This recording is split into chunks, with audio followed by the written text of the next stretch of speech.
A retired cop holds lots of secrets.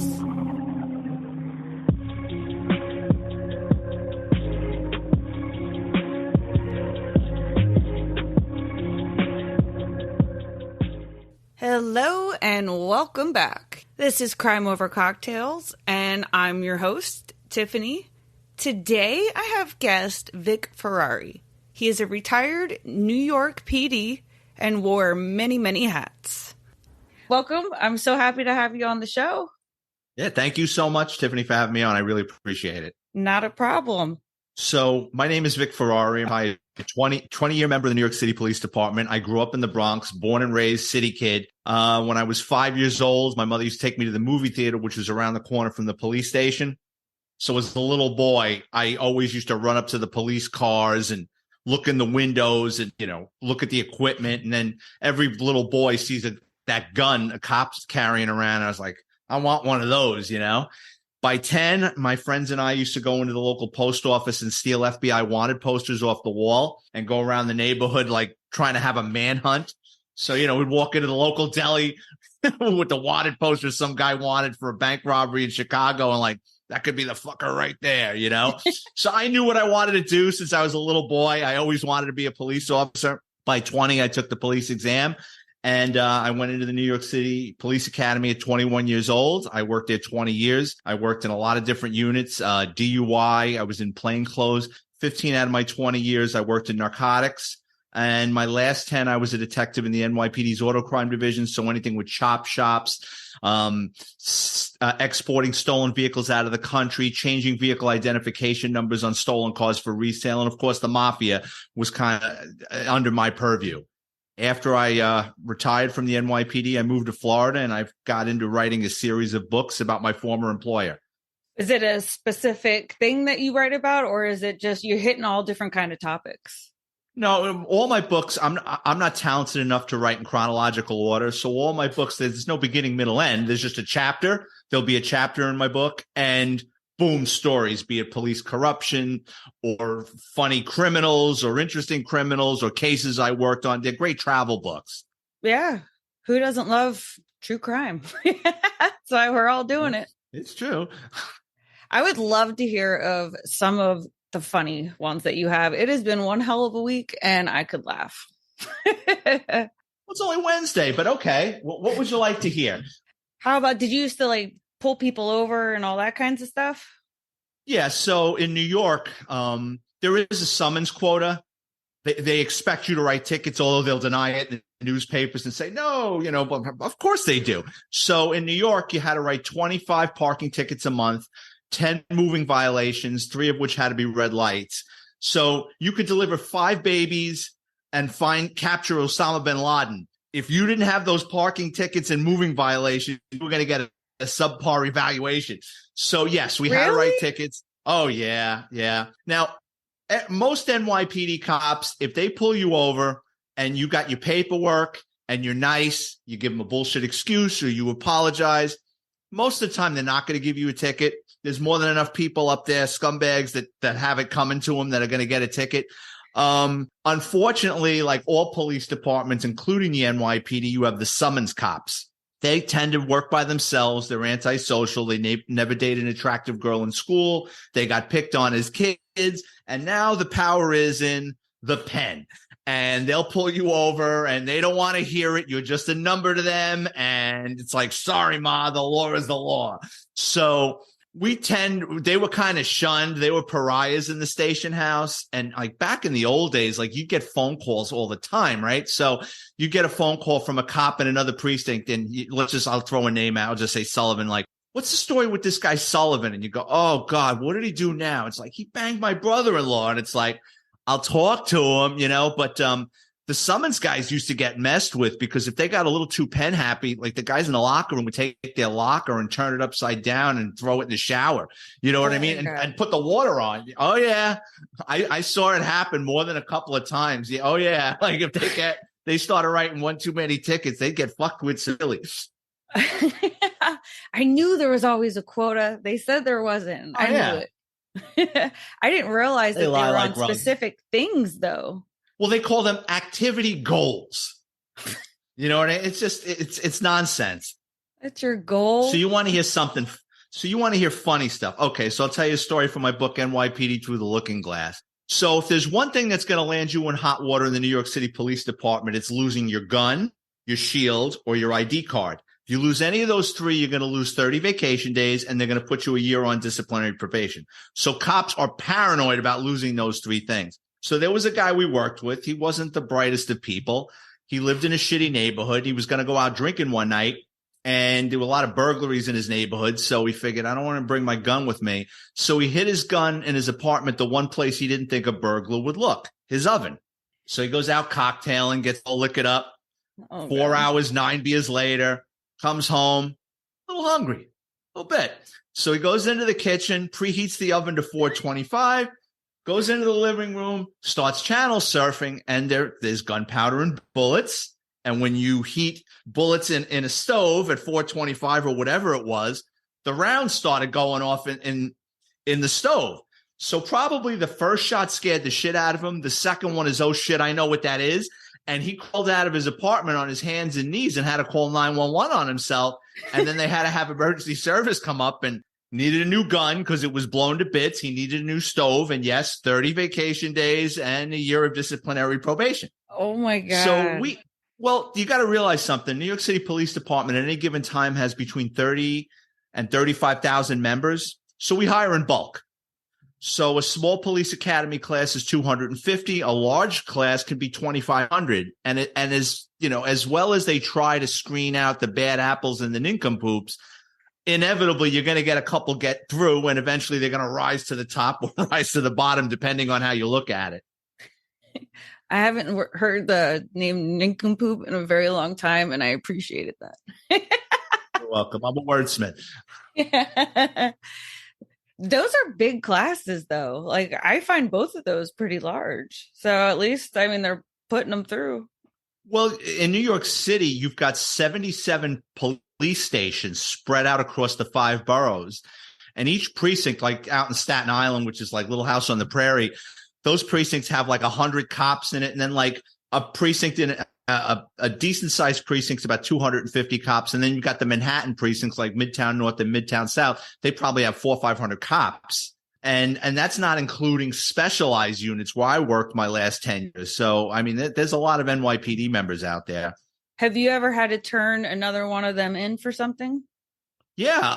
Unfortunately, there is police corruption. When I was a detective, we used to laugh, but the tongue in cheek. Whenever we would go up on a wiretap on, an organized crime, inevitably some knucklehead cop would wander onto the playing field. Now, knowingly and sometimes unknowingly, like, Uncle Joe asked him to run a plate because somebody left their wallet or something, and the nitwit goes and runs the plate, but this guy owes them money and they're trying to figure out where this guy lives so they can send a couple of thugs over to tune him up.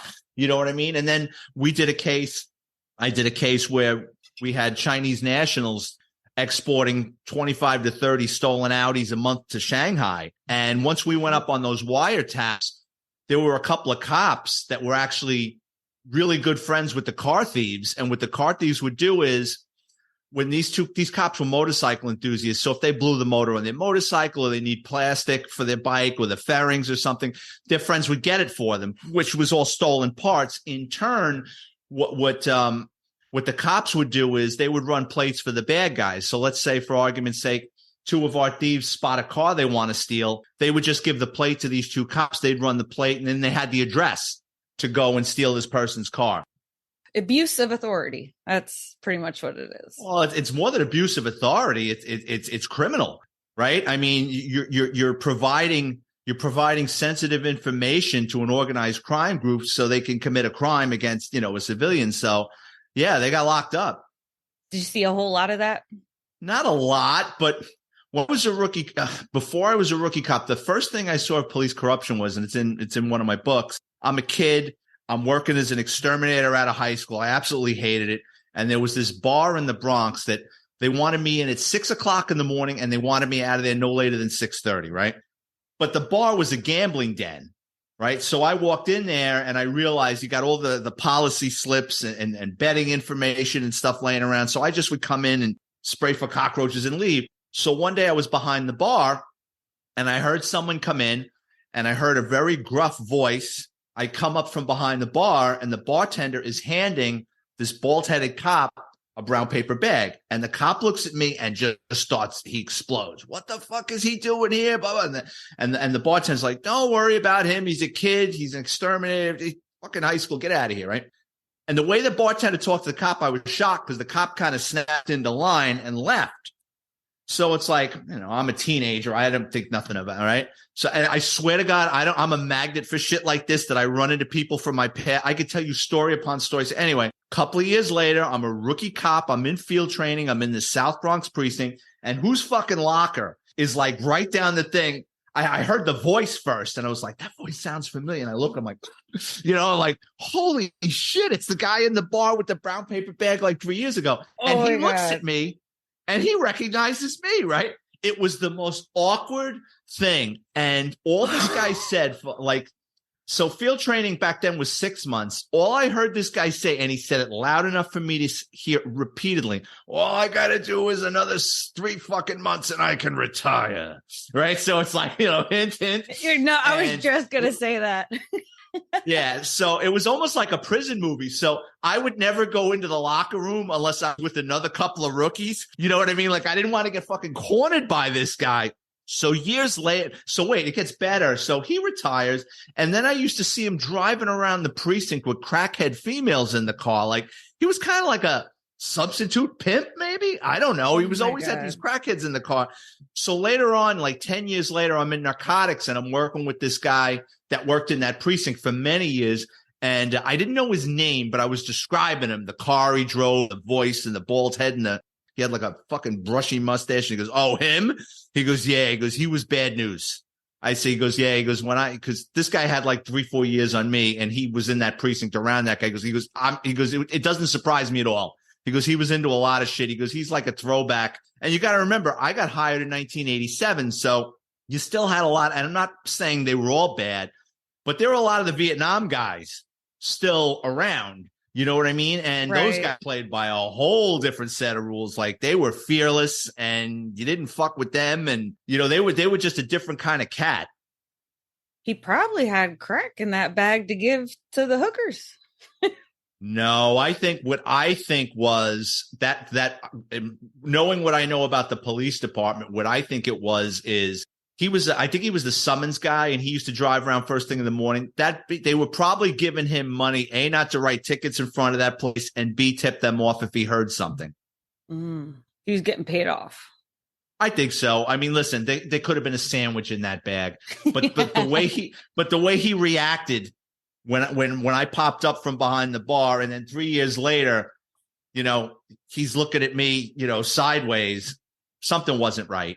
Right. But you don't know, if you know what I mean. Yeah, absolutely. But you have that gut feeling, and usually that's always right.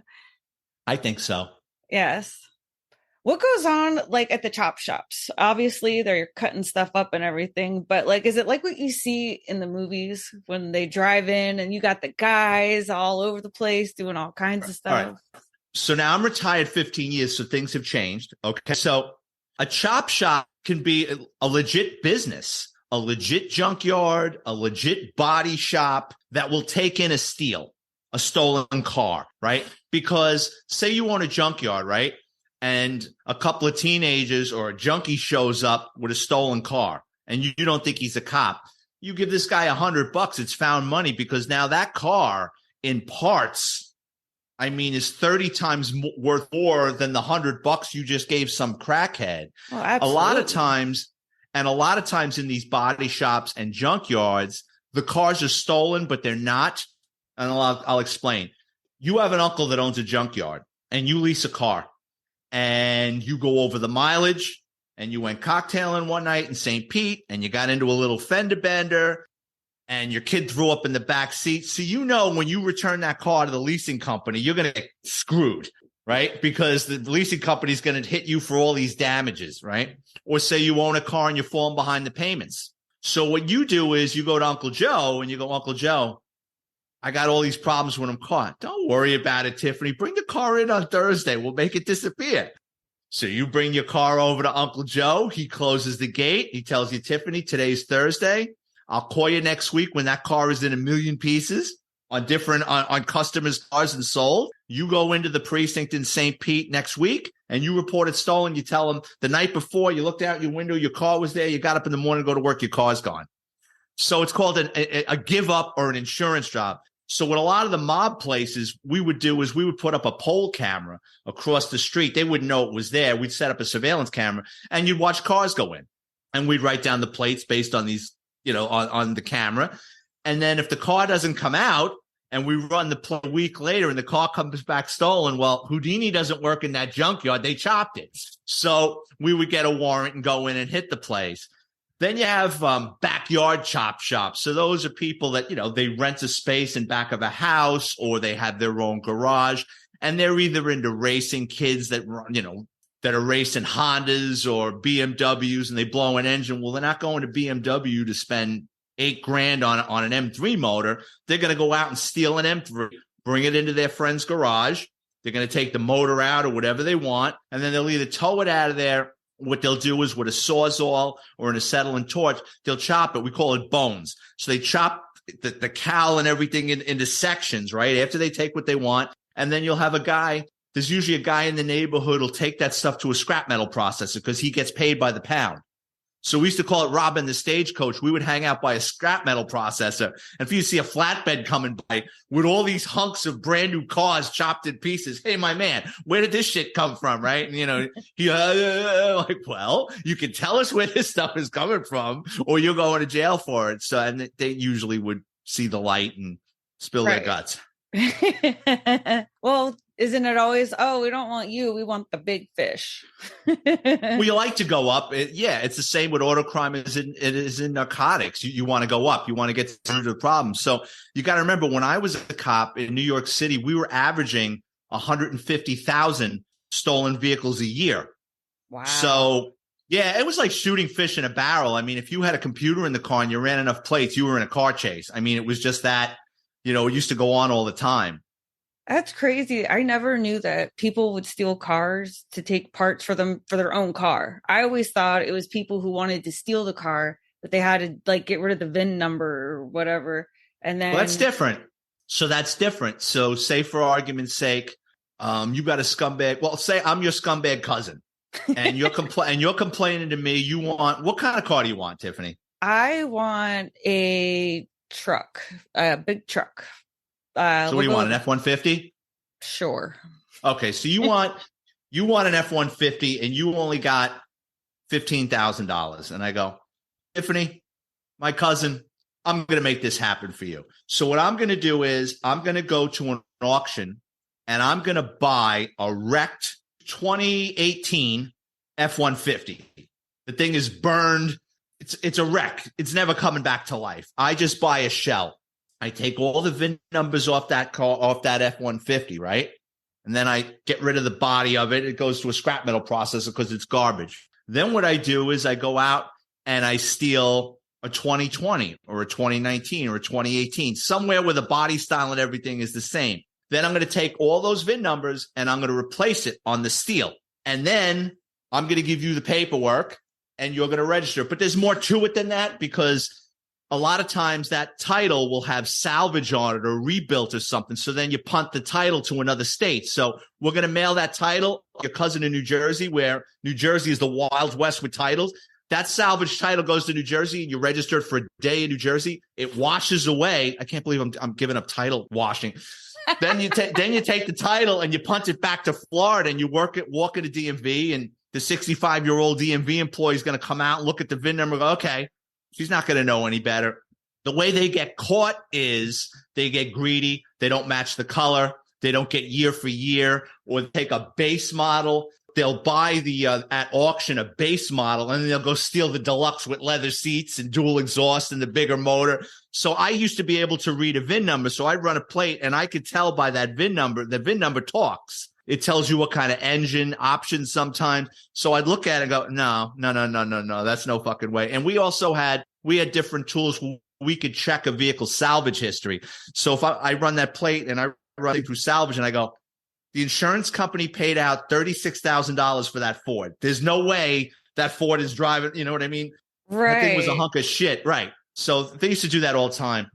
Wow, you guys get access to a lot of stuff. That really helps because I mean, without that, how would you know? So I mean, you wouldn't. Yeah. But here's the thing, like, and I recovered hundreds of vehicles with the VIN numbers changed. 75 to 80% of the time, the people know, because whoever got that car for them tells them you can't bring it to a dealer. Don't bring that fucking car to a dealer or a good mechanic, because they're going to plug it into the computer, or they're going to start looking things up and go, what the? They're going to know. A mechanic's going to know just by the options and the VIN number and, different things. This car didn't come with this. This option wasn't available. So basically, you've got that car for life, or you're going to sell it to a close friend or a family member that's going to keep their mouth shut and do the same thing. Yeah, I'm good. I'll just drive my legal car. Yeah, you don't want somebody like me crawling underneath your car looking for VIN numbers. Yeah, I don't need all that. You sleep better at night. What other funny stories do you have? Well, how about funny and then it gets dark? How's that? Perfect. I like it. All right, I'll tell you the Hansel and Gretel story. It's the early 90s. Me and my friends are going out. No, it's funny. It's the early 90s. Me and my friends were going to cop bars and meeting girls. And there was this other cop that worked in another precinct who worked with my old partner. And in his spare time, he was an amateur magician. So we're at the bar talking to girls, and this fucking guy come over, and he's pulling flowers out of his sleeve, and he's pulling the coins from the ear. He's essentially cock blocking us with magic. So I turn to my old partner. I go, get him the fuck out of here. I can't take it. Like, how do you compete? So he says, he goes, if this guy took his career as seriously as he did making balloon animals in the radio car, practicing for kids' parties, he goes, he'd be a one-man Crime Stopper. A couple of weeks later, the magician and my old partner get called into a basement, comes over as a calls for help in a basement. They go into this basement of a building. It's a 6-story walk up. There's 2 doors. They go to door number 1. They start pounding on door number 1. Nobody answers. My old partner goes to hit door number 2, and the magician stops him because he's lazy. He goes, come on. All the noise we made down here, it's after 11 o'clock. Let's get out of here. My old partner goes to bang on the door. He goes, come on, let's get the fuck out of here. I'll buy a cup of coffee. So they leave. What they didn't realize is behind door number 2, the super of the building was selling coke out of the apartment, and he had fallen behind on his wholesaler. In the drug world, they don't like send you nasty notices in the mail or threatening emails, right? Right. They're going to kill this guy. And this guy knows he's got a problem, right? So they can't get him out of his apartment. So they do an old gypsy trick. They bring an attractive female. They knock on the door and they put the girl's face in front of the door. The guy's like, no, looky here. He opens the door and the 3 of them fucking come charging in the apartment. They bum rush him, right? They're pistol whipping him. Where's the drugs? Where's the money? He doesn't have the answers. They shoot him in the head. They roll him up in a carpet. They take him out of the apartment and they throw him in the furnace of the building. So while he's going up like a Puerto Rican fire log, they go back into the apartment and they start ransacking it, right? That's when my old partner and the magician show up. So now they're going to knock on the door. And the killers are inside the apartment. They're like, fuck, we got a problem. So they tell the girl who's in on this, listen, if those cops knock on the door, let them in, start yelling. They were Albanian. You start screaming in Yugoslavian and pointing to the kitchen. Walk them down the hallway. When you get past the threshold of this bedroom, throw yourself on the floor. We'll come out from behind and we'll shoot them in the head. And then we'll throw them in the furnace. I mean, you killed one person. You got to fully commit now, right? So they never knock on the door. So a week or 2 later goes by, and the superintendent of the building, he's got family. And now, what happened to him? So they call the police. The detectives get involved, and the detectives see that there was a 911 call into that apartment a couple of weeks before. So what they do is they call in my partner, the magician. They go, you went down there a week or 2 ago. Did you notice anything out of character, anything different? Like, no, we knocked on this door. We should have knocked on that door. But my old partner, we used to call him Cancer because he killed more people than cancer, but that's another story. Oh, my God. So he says, it's funny. When we were leaving, there was a car parked outside on a fire hydrant. So I gave it a parking ticket. So that was the getaway car. So they track, and it belonged to the female. So they bring the female in, and now she starts tap dancing like that. And she's like, she gives up the 2 killers. They charge all three with murder. Then the detectives had to go back to the building, right, and shut the heat off. It was like in February. And they had to let the building cool off for like 2 days while everybody froze their ass off to get into that furnace and get the guy's bones and skull out. Oh, my God. So that story is called Last Night a Magician Saved My Life. And I bet you never thought that you would ever say that. No, I had to think of a catchy title for a story. The funny thing about that magician, there's more to him. So a year or two after that, he gets transferred, and my friend's mother is the victim of a pickpocketing, right? She goes into the bank, she withdraws money, and these two guys bump into her. They saw where she put the money in her bag. They take it. Thankfully, some of the bank saw what they did. They call 911. The magician grabs these two guys, right? And from the minute he's talking to my friend's mother, he's trying to talk her out of pressing charges because he's lazy. And he's like, well, these cases get dropped all the time. She's like, fuck this. He had my money, right? I want him arrested. My friend's mother was no joke. So he says, all right, I'll tell you what. I'll be back in 2 hours. I'll pick you up at your house and I'll take you down to court and you can press charges. She says, okay. She goes home. 2 hours later, she is, whoop, whoop. Police car's out front. She comes out. She walks up to the police car. The magician's in the police car. He's pissed off that he's stuck with this arrest. And he's got the two bad guys in the backseat of the car. And she goes, what the fuck is this? He goes, don't you want to go down to court? She goes, you brought the two guys that robbed me to my house? She goes, now they know where I live. So he goes, God. He goes, oh. So he looks in the mirror and he goes, hey, guys, you better not come back here. And she goes, they're not going to listen to you. They're criminals. She goes, kiss my ass. I'm not pressing charges. Oh, my God. Yeah, he was a piece of work. Epic fail. Did she get her money back? Yeah. That's good. Funny you should ask. Okay, you got to go back to that other thing. That was funny. What's that? The guy you said who's killed too many people. Well, he didn't kill too many. I mean, nobody's going to be missed, and they had it coming. So this is a funny story. So one day I was going to court, and I see as I'm going past the Bronx River Parkway, I see a car race by, and I see like 10 police cars chasing it into Westchester County. So I get on the radio, and it turns out a check cashing place got robbed. But I was going down, and I had a Hyundai at the time. So I was like, there's no way I'm going to be able to keep up with the chase. Anyway, these guys robbed the check cashing place. And it was first thing in the morning. My old partner, this guy Cancer, he's in his personal car. He's coming home. He's going home, and he sees the cops chasing this car up the Bronx River Parkway. And as the bad guy's car flies by him, he sees a guy with a gun, right, trying to shoot out the back window. So he says, you know what, maybe I'll get involved in this. So he gets involved in the chase in his own personal car, right? Somehow this car chase winds up in Westchester County Medical Center's parking lot. And basically you've got the bad guy's car this way and like all the police cars facing each other. Their doors are open and they're just trading lead. The doors are open and the bad guys are shooting and the cops are shooting, right? Just like the movies. My old partner pulls up like at the top of this hill and he goes, I'm watching. He goes, it's like a movie, like the grassy knoll. So he gets out of his car and he starts walking down the grassy knoll and he's watching these guys shoot at each other, right? All he's got is a 5-shot 38 revolver with a 2-inch barrel. Now that gun is excellent up close and personal, but you don't want to get into a lengthy gun battle with a 5-shot 38 because A, it's not that accurate. B, you only got 5 shots, right? What are you going to do after 5? Throw it? So he's watching these guys exchange gunfire, right? So I go, what did you do? He goes, I took aim. The guy had the door open and he was shooting at the cops. He goes, I took aim. He goes, I let go a shot and it went high. He goes, and it must have whizzed over his head because the guy went like this. He heard it. He turned and he saw me, right?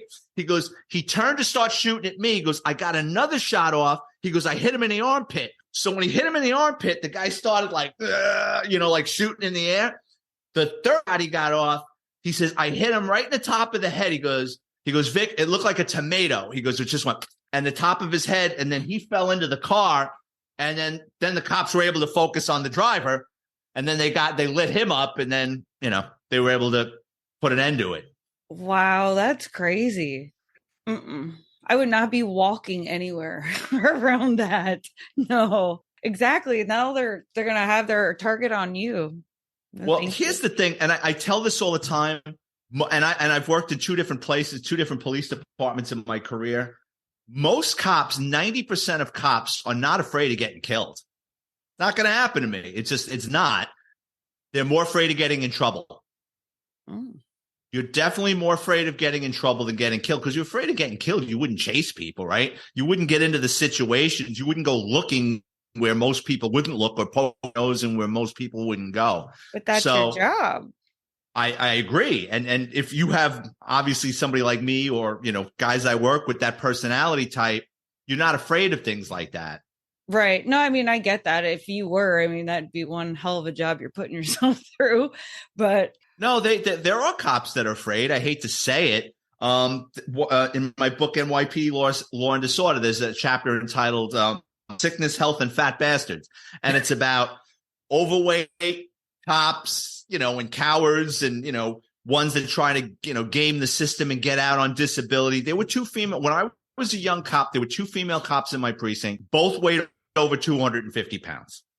And in New York, you don't take a police car home. Those cars run 24/7. So these two females work day shift. I did 4 to 12. So every afternoon at 3:00 when I came into work, I would take the car from them.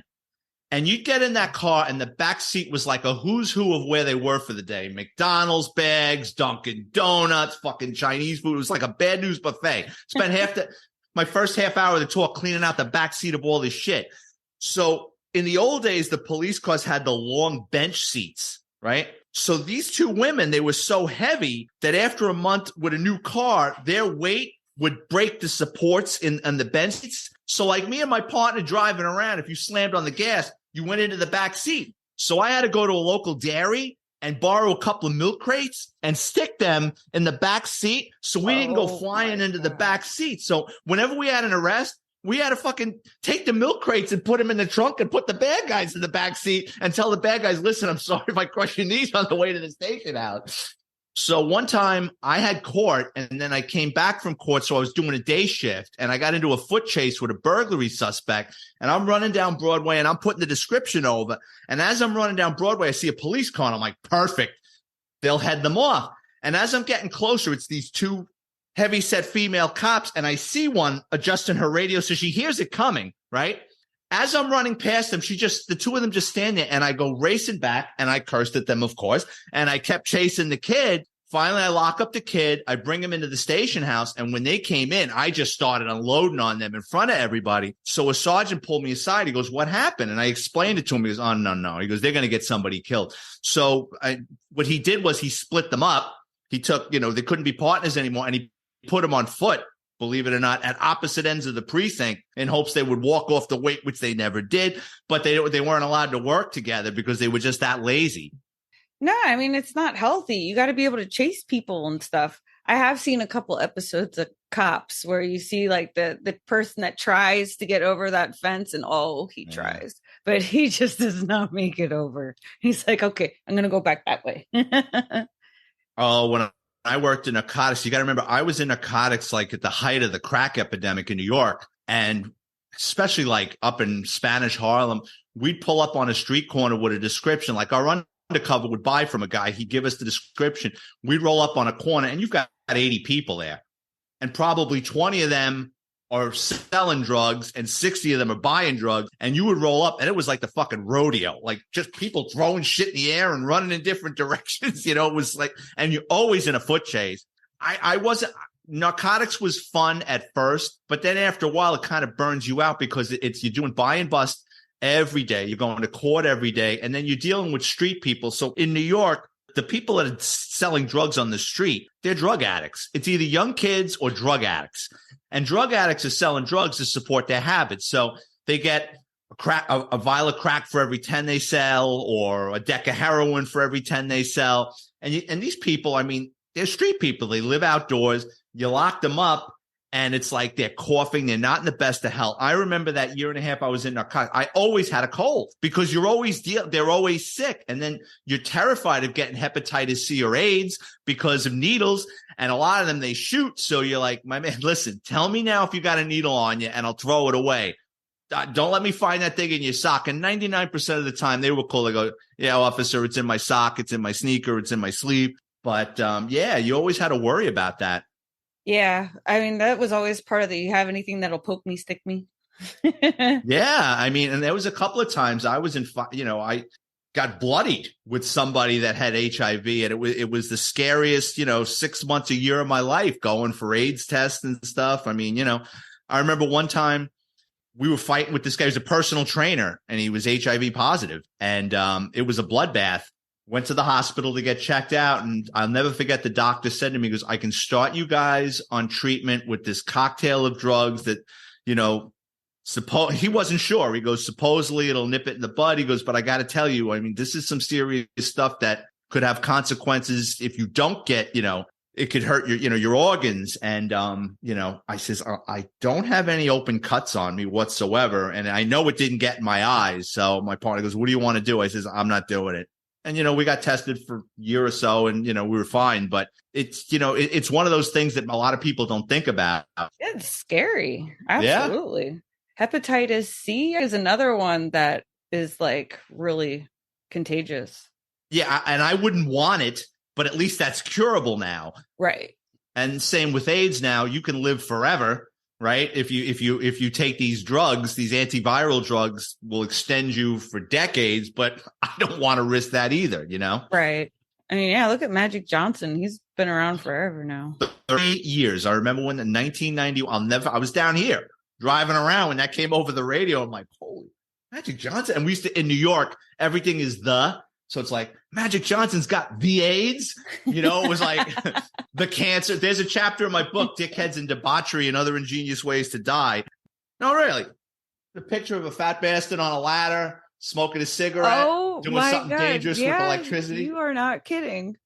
I love how you come up with the names of these books. You got it. When you get into writing, you got to have an enticing book cover. It's like a bottle of wine. People are going to pass unless it's interesting. And people do judge a book by its cover. And B, you got to have a catchy title, because if you don't put that effort into it, why would someone trust you with their money and time? Right. No, I get that. Yeah. But there's a chapter in there called The Cancer. The Cancer. Well, that's growing up in the Bronx. That's what they said. The cancer, the AIDS, the crabs. I mean, that's what they called it. But did you see a lot of domestic violence? Oh yeah, all the time. Yeah. When you're a patrolman, right? Early on in my career, you get called out to domestics all the time. Probably domestics is a third of the calls that go on in New York. Well, you got to remember, New York City's got 9 million people scattered across the 5 boroughs. So there's a lot of people living together that shouldn't be living together. I'll tell you a dark story about domestic violence. It was like a Tuesday night, probably about October. It's a very slow night. Just started raining. Call comes over as a domestic violence. So one car picks up the call, and again, it's slow. Another car backs them. A couple of seconds later, the dispatcher, you could tell by her voice, she's up. She goes, I'm getting multiple calls on this. So there's something to it. So me and my partner decided to go. It's a slow night, 3 cars ahead of there, right? So what happens is the responding cops, the first cops that get there, they don't pull to the front of the building where the main entrance is. They park on the side. And as they're getting out of the car, they hear screaming coming from a window. Why they did this to this day, because they're young and stupid, but they decide instead of going around to the front, they're going to climb the fire escape. And it's raining out, right? But it's only 3-story. I think it was like 3-story garden apartments.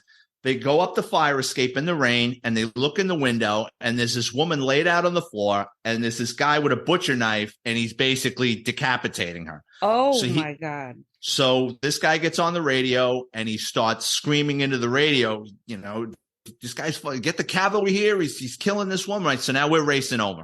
Me and my partner, another radio, pull up to the front of the building. As we're getting out of the car, we hear boom, boom, boom, boom, boom, boom, boom, boom. A bunch of shots go off, right? We're putting over shots fired. We're running up the staircase, and this kid is running down the staircase, about 13 years old, and he goes, he's killing my mother. He's stabbing my mother. So now we get up to the apartment door, and we start banging on that door. We're trying to kick in the door, right? And then we hear our coworkers now in the apartment, and they're screaming, don't fucking shoot, because they're afraid we're going to shoot into the apartment. They're screaming, don't shoot, don't shoot, don't shoot. We're like, open the fucking door. So they opened the door, and I'll never forget, when we came into the apartment, it's like someone lit off a pack of firecrackers because of all the gunpowder. So it's like a haze inside the apartment, right? And as I'm walking around, my feet are sticking to the floor because the amount of blood lost from this woman and the guy that got shot, like just sticking there. And she's laid out on the floor.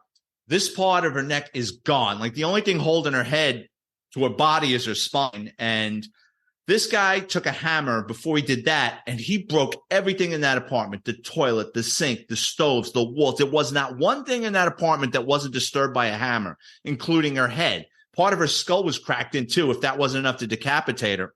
So what happened was he's going to town on her. My coworkers are banging on the window.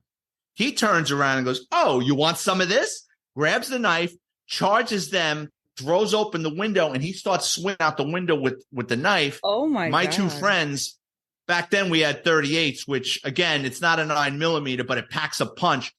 They shot him up close like 6 or 7 times. He falls back into the apartment and dies.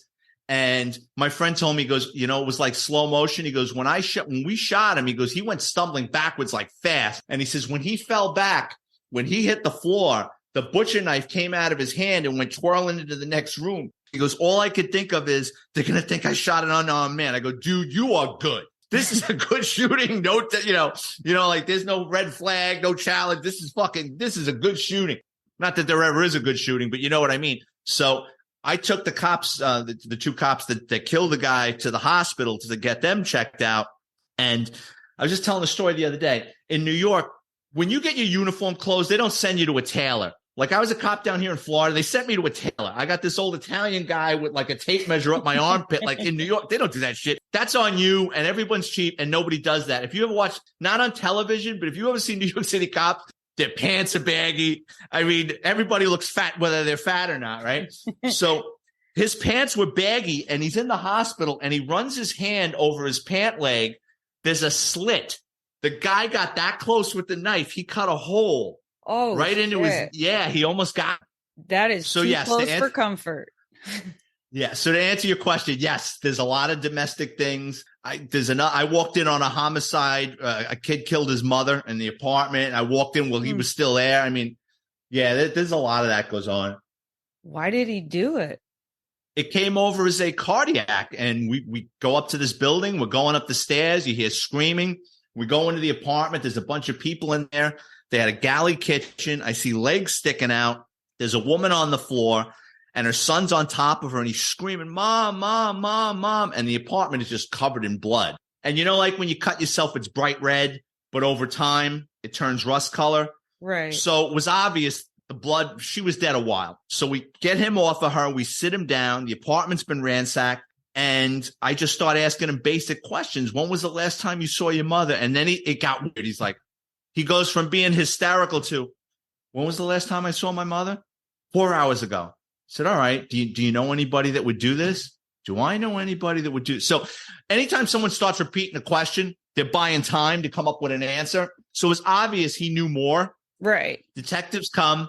They bring him into the precinct. Me and my partner are tasked, working with the crime scene people from crime. What the hell was it called back then? Crime scene unit. So an hour or two later, we're back at the station house, and I talk to the detectives, and I says, what do you think? And they go, he definitely knows more than he's saying, but he's starting to get weird. And the deceased had 3 brothers that lived across the street. So his uncles, they're asking the detectives questions. The detective's like, he knows more than he's saying. The kid didn't want to lawyer up. He didn't ask for a lawyer, but he wanted to go home. So at that point, you don't want to press, because once they say lawyer or abogado, you got to let him go. So they let him go with the mindset, we'll make a run at him first thing in the morning. We'll go back to him and ask him more questions in the morning, hoping to get to the bottom of this. And they told the uncles, listen, maybe you can get something out of him because he's not cooperating. He knows more. So in New York, the cops that arrive at a homicide scene, you're tasked the following day, you've got to go to the morgue to identify the body. What you do is, before the medical examiner takes the body, since I was one of the cops there, you got to fill out, it's called a toe tag or 95 tag. It's a little piece of oak tag with a string to it. and Put all on my your information. toe. Yeah, and I had to tie it on this woman's big toe, right? So the next day I go to the morgue. It's a Sunday, skeleton crew. And I hand this kid the paperwork, and I'm here to see this woman. And he goes, all right. He goes into this big refrigerated room, and he comes out with a gurney. He pulls the sheet off. It's a black guy with a beard. I said, no, female Hispanic. This is her name. He goes, oh. He goes back in, comes out a couple of seconds later, pulls the sheet off, and it's a Hispanic wino. I go, what are you, a fucking clown? I says, listen, I didn't come here to see everybody that got whacked in the Bronx last night. I said, let me in there. It's like something out of a horror movie. I walk into this large refrigerated room. There's like 8 bodies with sheets over them. I'm looking at people's feet. I see my handwriting, right? I pull the sheet off. That's her. I ID her. I go back to the precinct. Now it's about 1, 2 o'clock in the afternoon. The detectives are all happy. They're high-fiving each other. I'm like, what happened? The next morning, they go back to the apartment. And what winds up happening is, thank God the 2 cops were Hispanic and they spoke fluent Spanish.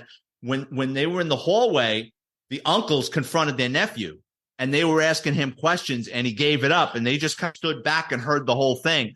Basically, he got addicted to crack. He had done this before, stealing from his mother, being abusive towards her. And she told him, I want you out. I can't have you living here anymore like this. He took the carving knife, stabbed her to death, took the knife and the clothes, his bloody clothes, put it in a plastic bag. He left the door ajar, hoping someone would find her, and then he could just show up later and go, I don't know anything. He comes back 4 hours later after disposing of these things. No one found her. People have seen him coming and going. So then he gets on the phone and he comes up with the whole bullshit story of he found her like this. And I just checked. He's still in jail. So, and rightfully so. How old was he? He was young, probably about 18 or 19 years old. God, you just threw your whole life away. Yeah. It was obvious he wasn't right, like with drugs. Like he just had these wild eyes, and like the apartment was, I always tell that story that the apartment was ransacked, but then we started looking around and it was staged. So when someone breaks into your house or apartment, they're going to dump stuff out of the drawers, looking for stuff, rooting around, right? They don't dump stuff and put the drawers right back in. You know what I mean? So like he went through the trouble of ransacking the apartment, then put all the drawers back. Then he dumped her bag upside down and put it right side up. The credit cards were still there. A lot of things weren't adding up. That's not enough to charge him, but it just takes you to the next step. Right. Yeah, I'm sure it gets super frustrating when somebody did something, but you just can't prove it beyond reasonable doubt. Like that's got to be the most frustrating thing. I see it all the time, and it's like, oh my God, but Oh yeah. Sure. It's that case that I did with a car being shipped to China. One of the thieves in that case, when we were up on wiretaps, it was obvious. They were in the murder for hire business. Like these guys, there's a bunch of them. A bunch of these car thieves were killers, but one killed about 15 people. And when we took the case down, the getaway driver on a lot of these homicides were like, yeah, I was involved, but I didn't shoot anybody, but I drove the motorcycle with him on the back. I drove up in a car. He got blasted, this guy. But I mean, we were able to solve about 15 homicides, but there were more. We just could not get it out of them. Oh. Have you ever arrested a serial killer? Yeah, that guy that I was just telling you about. This guy, not only was he a thief, he would kill people. What these guys would do is they would ride around Lower Manhattan in a pack of motorcycles, right? And one guy would hang on the back of a bike. And if they saw your brand new bike that they wanted, they'd surround you with a light. So it just looked like a bunch of motorcycle enthusiasts pulling up to a light. He'd get off the back and point a gun at you. Get the fuck off the bike. If you didn't get off that bike fast enough, he killed you. Did that several times. Wow. People have no respect. They killed a guy up in Connecticut. I know I'm going to get the story wrong, and forgive me if I do in case a defense attorney's listening, but this is kind of the gist of it. 3 guys, like 10 years before, are robbing banks in Connecticut, and one guy gets caught, and he doesn't give up his friends. He goes away and does some federal time. His friends take the proceeds from the bank robberies, and they become big players in Connecticut. They're moving kilos, right? Their friend gets out of jail, and he says, listen, I did time. I didn't rat. I want my share. And they said, sure. And they treat him like a lackey. They pat him on the head. Go kill this guy. Go pick up this kilo. Go rough this guy up. Basically treating him as an errand boy. Doesn't sit well with this guy. So what he does is he kidnaps one of their couriers, beats the shit out of the guy, puts him in the trunk of his car for a weekend, takes his kilos. I actually locked this guy up for a stolen motorcycle, but that's another story. So, and sends this guy back to the two friends and says, tell those fucking guys I'm not kidding around. The next time I'm going to kill somebody. Equal partners. I did my time. I want a third. Like we don't want an equal partner. He was useful when we were robbing banks. He's got to go. So what they do is they get in touch with our car thieves and motorcycle thieves in the Bronx, and they get this guy Fausto, the serial killer guy, and they go up to Connecticut and they get this guy's pattern when he's coming and going. They ride up on a motorcycle to him. They ask him for a light or what time is it.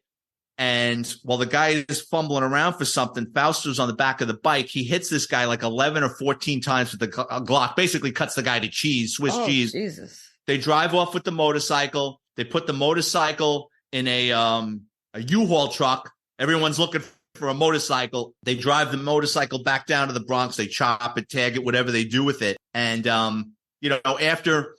after we took down that stolen vehicle case, then everybody was looking to cut a deal. Like, I know about this homicide, but we kind of knew about them anyway because they were bragging and laughing about it on the wiretaps. Right. I would love to listen to wiretaps. I'm nosy, and that would just be fun. It's funny, and then sometimes you're pulling your hair out of your head. So there's times they're talking in code. You got to figure out what they're talking about. There's times the girlfriends get on the phone, and you don't know is like, are they talking about nonsense for you to get off the line that they can go right into what they're doing? If I was, I would never use a phone. It would be I never. Yeah. I'd meet you in a bowling alley or Home Depot where you can't get them with parabolics. I don't know why I'm telling all these secrets. You're a good interviewer. But do you want to tell everybody the name of all of your fabulous books and where they can find them? Sure. All my books are on Amazon. So let's start with my last book is called Confessions of a Catholic High School Graduate. It's got a picture of a kid in a Catholic high school uniform running out of a confessional being chased by a priest. That really happened to me. No, I wasn't molested, but I've lived a very colorful life. As you can tell, I'm a smart ass, and sometimes it comes back to haunt me.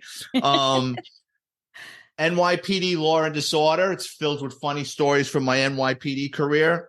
You've got the NYPD's Flying Circus, Cops, Crime, and Chaos. It's got a lot of funny stories, including a friend of mine that stole a horse and carriage from a wild ride through Central Park. NYPD Through the Looking Glass, stories from inside America's largest police department. That's got a lot of funny stories in it. What else do I got here? Oh, Grand Theft Auto, the NYPD's Auto Crime Division. It's everything you wanted to know about the stolen car industry. Who steals your car? What happens in a chop shop? Funny stories. I got a story. I took a car away from a diplomat that was driving around with a stolen car. And then finally, Dickheads and Debauchery and Other Ingenious Ways to Die. All my books are on Amazon. Thank you. Just go to the Amazon section. Go to the book section on Amazon. Put in Vic Ferrari, like the car. My books come up. They're all $10. They make great stocking stuffers, and they're $2.99 ebook download. Perfect. Is there anything else that you wanted to share? You can follow me, or you want to get a hold of me on Twitter and Instagram at Vic Ferrari50. All right. Well, thank you. I'm so glad we finally got to do this. Jesus. No, this is great. It was a great interview. I appreciate it. Thank you.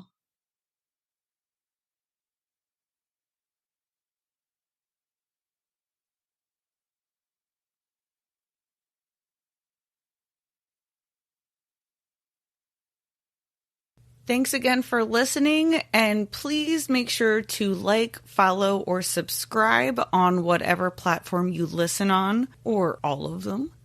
Come find me on Instagram or Facebook. I even have a TikTok. Actually, I think I have 2. But speaking of 2, turns out I also have 2 Spotifys. So I guess when I changed my domain, my Spotify popped up with another one. So if you've been using that platform and wondering where the heck my episodes are, it's on that other one. I didn't know that either. But while you're there, make sure to leave a 5-star review there or Apple, and head over to crimeovercocktails.com. You can listen to the episodes, learn more about me, and you can get some important contact information if you should ever need it. All right, you guys, we'll talk crime another time. Bye.